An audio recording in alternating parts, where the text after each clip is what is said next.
Mukunda jewellers మొట్టమొదటి factory outlet ఇప్పుడు కూకట్పల్లి, కొత్తపేట్, సోమాజిగూడ మరియు ఖమ్మంలో.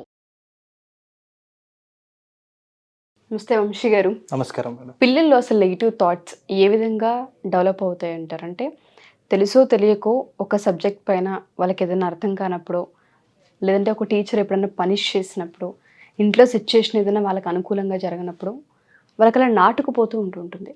మనం వాటిని తీయలేము అంటారు. అందుకే చిన్నపిల్లలు చిన్నప్పటి నుంచి డెవలప్ చేసే ప్రాసెస్ ఏదైతే ఉంటుందో థాట్స్ని చాలా పాజిటివ్ వేలో కన్వే చేయండి, ఏది చెప్పినా నెగిటివ్ వేలో పడిపోతుందని, ఆ ముద్రలుగా మిగిలిపోతాయని చెప్తారు. అవును. ఆ ఇంపాక్ట్ ఏ విధంగా ఉంటుంది, ఎలా డెవలప్ అవుతాయి అంటారు? అసలు చాలా మంది పేరెంట్స్కి తెలుసో తెలియక ఒక ముద్ర, ఒక లేబుల్ వేస్తూ ఉంటారు పిల్లల మీద. ఆ నెగిటివ్ థాట్స్ పిల్లలు ఎలా డెవలప్ అవుతాయి? Yes madam. యాక్చువల్గా మనల్ని ఎవరైనా అసలు మీరు ఎవరు అనే ప్రశ్నకి సమాధానం అడిగితే, అంటే ఎదుటి వాళ్ళు మనం అడిగినప్పుడు నేను డాక్టరు, నేను యాంకరు, నేను టీచరు, నేను లాయరు, ఇవన్నింటికి అది వాళ్ళ ప్రొఫెషన్.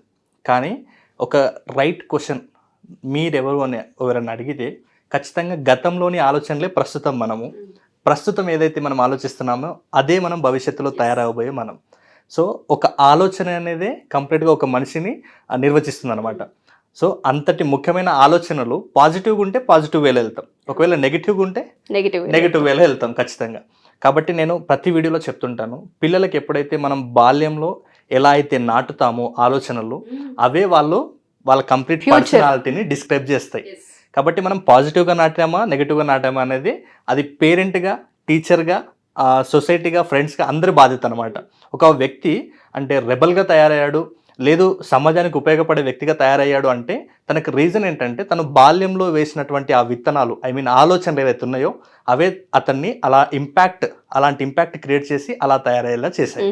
ఇప్పుడు ఫర్ ఎగ్జాంపుల్ చూడండి మేడం, ఒక బాబు బాల్యంలో తన చిన్నతనం నుంచి అన్నీ పాజిటివ్గానే, అంటే నేచర్ని ఎంజాయ్ చేయడం కానీ, లేకుంటే క్లౌడ్స్ని ఎంజాయ్ చేయడము, ట్రీస్ అంటే బాగా ఇష్టము, బటర్ఫ్లైస్ని చూడడము, ఇలా తనకి రిపీటెడ్గా ప్రతి ఒక్కరికి కూడా మంచి చెడు రెండు ఉంటాయి.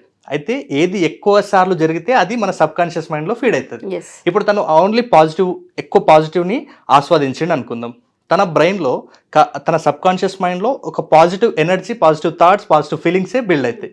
లేదు అదే చిన్నతనంలో ఒక అబ్బాయి మమ్మీ డాడీ గొడవలు కానీ, లేకుంటే పక్కింటి వాళ్ళ గొడవలు కానీ, అంటే రక్తం చిందించే వీడియోలు, లేకుంటే యాక్సిడెంట్స్ ఇట్లాంటివి ఎక్కువ చూసిండు అనుకోండి, తన మెమొరీలో ఏవి స్టోర్ అవుతాయి? ఈ మెమరీసే ఉంటాయి కంప్లీట్. ఖచ్చితంగా ఈ నెగిటివ్ బ్యాడ్ మెమరీసే స్టోర్ అయి ఉంటాయి. అయితే మనం ఇంతకు ముందు కూడా ఒక టాస్క్ చేసాం మేడం. ఇప్పుడు ఇక్కడ రెడ్ కలర్ వస్తువులు ఏమేమి ఉన్నాయి చూడండి అని చెప్పాను నేను మీకు. ఈవెన్ ఇప్పుడైనా మీరు ఒకసారి రెడ్ కలర్ వస్తువులు చూడండి మేడం.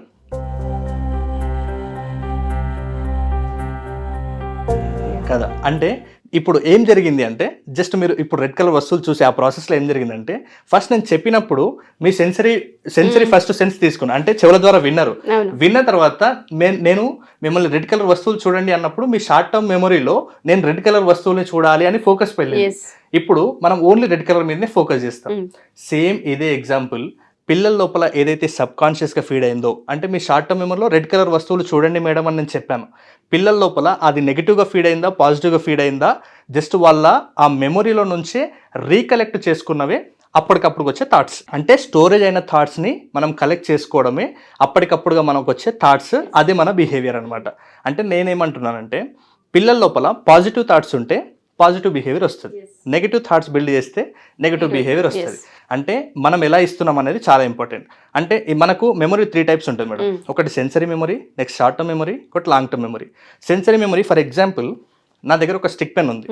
ఒకవేళ మీరు ఫస్ట్ టైం స్టిక్ పెన్ అంటే ఎక్కడ చూడలేదు, అంటే మీ బాల్యంలో ఉండొచ్చు, స్టిక్ పెన్ మీరు ఫస్ట్ టైం చూసినప్పుడు జస్ట్ ఓకే దీన్ని స్టిక్ పెన్ అంటారా అని ఫస్ట్ మన సెన్స్ ఆర్గన్స్ నుంచి చూసి నేర్చుకుంటాం, అంటే టచ్ చేయడము చూడడం నుంచో. తర్వాత దీన్ని ఓకే అంటే నార్మల్ పెన్స్ కంటే ఇది కొంచెం డిఫరెంట్గా స్పీడ్గా రాయగలుగుతుంది, ఇది మన షార్ట్ టర్మ్ మెమరీలో ఉంటుంది. దీన్ని ఎక్కడ చూసినా కూడా మనం జస్ట్ ఈ స్టిక్ పెన్స్ చూస్తే మీకు ఆలోచన వస్తుంది, ఇది స్పీడ్గా రాయగలుగుతుంది, నార్మల్ కంటే డిఫరెంట్గా ఉంటుంది, ఇది కలర్గా మనకు అవైలబుల్గా ఉంది. అంటే ఇది ఎక్కడి నుంచి వచ్చింది, దీని మీద ఒక ఫీల్, అంటే దీని మీద ఒక ఒపీనియన్ ఎక్కడి నుంచి వచ్చింది? ఏదైతే స్పీడ్గా రాయగలుగుతుందో అన్న అక్కడ క్యాచ్ చేస్తాము, అండ్ కొత్తగా ఉంది కాబట్టి అంటే మన బ్రెయిన్లో అది స్టోర్ అయింది. అంటే మనం నేర్చుకున్న దానికి మనం ఏదైనా ఒకటి ఆపాదిస్తాం అనమాట, స్పీడ్గా రాయగలుగుతుంది, కలర్ఫుల్గా ఉంటుంది, ఇది కొత్త ఐడెంటిటీ ఏదో ఉంటుంది, దాని వెంటనే గుర్తుపెట్టుకుంటాం, అంతే. అది లైఫ్ లాంగ్ అలాగే కనిపిస్తుంది అంతే. మనకి. అంటే ఫస్ట్ సెన్స్ ఆర్గన్స్ నుంచి చూస్తాం, తర్వాత షార్ట్ టర్మ్ మెమరీలోకి వెళ్తుంది, అంటే మనం ఎక్స్పీరియన్స్ Yes. చేసినప్పుడు, తర్వాత అది మనకు నచ్చింది అనుకోండి సబ్ కాన్షియస్, నచ్చినా నచ్చకపోయినా సబ్ కాన్షియస్లోకి వెళ్తుంది. నెక్స్ట్ టైం దాన్ని మనము జస్ట్ ఈ స్టిక్ పెన్ చూపించినప్పుడు మీకు ఇదంతా కూడా గుర్తొచ్చి ఓకే ఇది స్టిక్ పెన్ అని మీరు చెప్తారు. ఇది ఎలా చెప్తున్నారంటే మీకు సబ్ కాన్షియస్ మైండ్లో ఫస్ట్ టైం ఆ పెన్ను చూసినప్పుడు అది స్టోర్ అయింది కాబట్టి మీరు మళ్ళీ దాన్ని ఈజీగా దాన్ని డిస్క్రైబ్ చేస్తున్నారు. అభిప్రాయం అనొచ్చు. అంటే ఇప్పుడు ఈవెన్ ఒక కొత్త వ్యక్తి కలిసినప్పటికీ కూడా ఆ వ్యక్తితో మనం ఫస్ట్ టైం మాట్లాడినటువంటి ఆ వర్డ్స్ ఏదైతే ఉంటాయో, లేకుంటే ఆ వ్యక్తి మధ్య మన యొక్క సంబంధం రిలేషన్ ఎలా ఉంటుందో అది ఆ వ్యక్తిని చూసిన ప్రతిసారి వస్తుంది. అంటే అది పాజిటివ్గా రావచ్చు, నెగిటివ్గా రావచ్చు. సో నేనేమంటున్నానంటే పిల్లల లోపల ఇలా పాజిటివ్గా క్రియేట్ చేస్తే పాజిటివ్, నెగిటివ్గా క్రియేట్ చేస్తే నెగిటివ్ వస్తుంది. కాబట్టి దయచేసి పిల్లల మీద ఎక్కువ సార్లు పిల్లలకి నెగిటివ్ థాట్స్ వస్తున్నాయి, ఈవెన్ అది పిల్లలకే కాదు పెద్దవాళ్ళకి కూడా. దీనికి రీజన్ ఏంటంటే మన బాల్యం. దీన్ని మనం ఒకవేళ అంటే పర్ఫెక్ట్గా హ్యాండిల్ చేసినట్టయితే మనం దాన్ని పాజిటివ్ వేలోకి మార్చుకుంటాం. కానీ చాలామంది దీన్ని ఎలా దాన్ని మార్చుకోవాలో తెలియక ఇంకా అది నెగిటివ్ వేలోనే ఉంది అనమాట. ఏం జరుగుతుంది అంటే మరి ఎందుకు రిపీటెడ్గా నెగిటివ్ థాట్స్ వస్తుంటే వీళ్ళు ఎప్పుడు నెగిటివ్ ఎందుకు మాట్లాడుతారంటే మనం ఒక విషయాన్ని ఆలోచించినా లేకుంటే మన బ్రెయిన్లో ఏం జరుగుతుందంటే న్యూరో కెమికల్స్ ప్రొడ్యూస్ అవుతాయి మేడం. ఆ న్యూరో కెమికల్స్ ప్రొడ్యూస్ అయినప్పుడు ఆ న్యూరో కెమికల్స్ ఇంబ్యాలెన్స్ అవుతుంటాయి అనమాట. ఆ న్యూరో కెమికల్స్ ఇంబ్యాలెన్స్ అయినప్పుడు మనకు ఒకటే థాట్ని రిపీటెడ్గా వస్తుంది. దాన్ని మనం నెగిటివ్ థాట్స్ అంటాం. ఇలాంటి వాళ్ళకే నాకేమన్నా అయితే, మా ఇంట్లో వాళ్ళకి ఏమన్నా అయితే, నేను పరీక్షల్లో ఫెయిల్ అయితే, నేను వెళ్ళేటప్పుడు ఏమన్నా అయితే, ఇట్లాంటివి రిపీటెడ్గా ఎందుకు వస్తుండే అంటే వాళ్ళ లోపల జరిగిన ఆ న్యూరో కెమికల్స్ అనేది ఇంబ్యాలెన్స్ ఉన్నాయి. దాన్ని వాళ్ళు బ్యాలెన్స్ చేసుకోలేక అదే కొట్టుమిట్టాడుతుంటారు. దీని నుంచి వాళ్ళకి ఈ నెగిటివ్ ఎక్కువ రిపీట్ అయ్యి స్ట్రెస్ వస్తుంది. ఈ స్ట్రెస్ని కంటిన్యూస్గా వాళ్ళు క్యారీ చేస్తే వాళ్ళు డిప్రెషన్కి వెళ్ళిపోతారు. ఇలాంటి డిప్రెషన్లకు వెళ్ళిన వాళ్ళకి సూసైడ్ అటెంప్ట్ చేయాలని, లేకుంటే మేము ఇంకా బతకలేమని కంప్లీట్గా వాళ్ళకి లైఫ్ మీద హోప్స్ కోల్పోతారు అనమాట. అంటే ఒక నెగిటివ్ థాట్ కంప్లీట్గా మీ లైఫ్ని డిస్క్రైబ్ చేస్తుంది. అంటే మీకు ఏ థాట్స్ వస్తున్నాయి కొంచెం అవేర్ ఉండాలి. ప్రతి వ్యక్తికి కూడా 60,000 థాట్స్ ప్రతిరోజు వస్తాయి మేడం. దాంట్లో 90% రిపీటెడ్ థాట్సే వస్తుంటాయి. ఒక 10% కొత్త థాట్స్, బుక్స్ నుంచి, ఫ్రెండ్స్ నుంచి, లేకుంటే మన ఎన్వైర్న్మెంట్ నుంచి కొత్త థాట్స్ వస్తుంటాయి. కాబట్టి ఈ 90% రిపీటెడ్ థాట్స్ ఏవైతే ఉన్నాయో వాటి పట్ల మీరు జాగ్రత్తగా ఉండాలి. నెగిటివ్ థాట్స్ వస్తే వెంటనే వాటిని మీరు పాజిటివ్ థాట్స్గా మార్చుకునే ప్రయత్నం చేయాలి. షూర్ అండి. సో మీరు చెప్పినట్టుగానే నెగిటివ్ థాట్స్ అనేది ఆ ఇంపాక్ట్ మామూలుగా ఉండదు. అది కనుక చిన్నప్పటి నుంచి కనుక డెవలప్ అయితే తెలుసో తెలియకో ఆ చూసే దృష్టికోణం మారదు పిల్లలకి. సో పేరెంట్స్ ప్రతి ఒక్కరు కూడా వీటిపైన అవేర్నెస్ని క్రియేట్ చేసుకోవాలి. మనం ఏం ఎక్స్ప్లెయిన్ చేస్తున్నాం, స్కూల్లో ఏ నెగిటివ్ ఇంపాక్ట్ పడుతుంది, ఏది పడకుండా మనం చూసుకోవాల్సిన అవసరం ఉందన్న వాటిపైన ఎప్పటికప్పుడు వాళ్ళు కీన్ అబ్జర్వేషన్తో కనుక ఉండగలిగితే పిల్లల్లో కొన్ని థాట్స్ని మనం పడకుండా చేయొచ్చు. ఇఫ్ ఇన్ కేస్ నెగిటివ్ థాట్స్తో ఉన్న పిల్లలు కొంతమంది ఉంటారు, మీరు అన్నట్టుగానే సబ్జెక్ట్ ఇంట్రెస్ట్ లేకపోవడం కావచ్చు, ఇంకా నాకు రాదు అన్న మైండ్ సెట్ ఎప్పుడైతే ఉంటుందో ఇంట్రెస్ట్ చూపించరు, అదొక థాట్ ఇంకా వాళ్ళకి లైఫ్ లాంగ్ ఉంటుంది. ఆ ఇన్సెక్యూరిటీ ఒక నెగిటివ్ థాట్ని డెవలప్ చేస్తూ ఉంటుంది. స్కూల్ పైన, రిలేషన్షిప్స్ పైన అభిప్రాయాలు ఏర్పడుతూ ఉంటుంటాయి. ఆ అభిప్రాయాన్ని ఆ సబ్జెక్ట్కి సంబంధించి మనం తీసేయాలి అన్నా, లేదా ఎంత చదివినా నాకు గుర్తుండదు, ఆ మెమరీ పవర్ కూడా లాస్ చాలామంది చేసుకుంటూ ఉంటారు. అలాంటి వాళ్ళకి మన సెషన్స్ ఏ విధంగా హెల్ప్ అవుతాయి?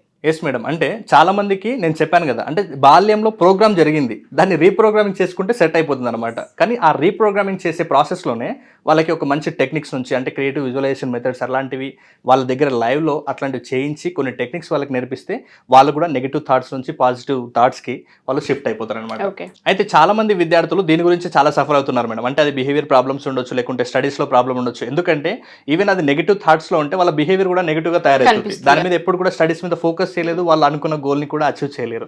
కాబట్టి ఏ దానికైనా ఫస్ట్ మైండ్ సెట్ అయితే అన్ని సెట్ అవుతాయి. కాబట్టి మన క్లాస్ రూమ్లో అంటే ప్రతి మండే కూడా న్యూ బ్యాచెస్ స్టార్ట్ అవుతాయి మేడం. అయితే ప్రతి సండే కూడా మనం ఒక ఫ్రీ డెమో క్లాస్ని కండక్ట్ చేస్తామన్నమాట. ఆ డెమో క్లాస్కి వచ్చిన తర్వాత వాళ్ళకి స్టడీస్ అంటే అసలు ఒక క్లారిటీ వస్తుంది. ఏదైనా గుర్తుపెట్టుకోవాలంటే ఎలా గుర్తుపెట్టుకోవాలి, అంటే ఇన్ని రోజులు నేను స్టడీస్లో వీక్ అనుకున్నాను, నేను స్టడీస్లో వీక్ కాదు, నాకు తెలియక నేను ఇన్ని రోజులు ఆగిపోయాను, ఈ ప్రాసెస్ని ఫాలో అయితే నాకు స్టడీస్ స్ట్రెస్ కాదు, నేను కూడా ఒక ప్లేవే మెథడ్లో స్టడీస్ని కంప్లీట్ చేసుకోవచ్చు అనే ఆలోచన వాళ్ళకి వస్తుంది. అదే ఫ్రీ డెమోలో వాళ్ళకి ఇంకేమైనా క్వశ్చన్స్ ఉంటే కూడా అడిగి క్లారిటీ తీసుకోవచ్చు. మన ఆన్లైన్, ఆఫ్లైన్ అపాయింట్మెంట్స్ కూడా ఉంటుంది. అలాగే క్లాస్ కూడా ఆన్లైన్లో ఉంటుంది, ఆఫ్లైన్లో ఉంటుంది. మీకు ఆసక్తి కలిగిన వాళ్ళు వెంటనే స్క్రీన్ మీద కనబడే నెంబర్కి కాల్ చేస్తే మా టీం మీకు డీటెయిల్స్ అందిస్తుంది. షూర్ అండి. థ్యాంక్ యూ వంశీ గారు. Thank you so much. Thank you madam.